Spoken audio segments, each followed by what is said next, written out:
गानचतुराय गानप्राणाय गानान्तरात्मने गानोत्सुकाय गानमत्ताय गानोत्सुकमनसे गुरुपूजिताय गुरुदैवताय गुरुकुलस्थायिने गुरुविक्रमाय गुह्यप्रवराय गुरवे गुणगुरवे गुरुदैत्यकलक्षेत्रे गुरुधर्मसदाराध्याय गुरुपुत्रपरित्रात्रे गुरुपाखण्डखण्डकाय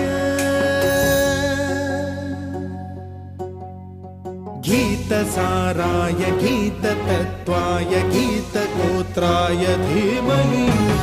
गूढगुल्फाय गन्धमत्ताय गोजयप्रदाय धीमहि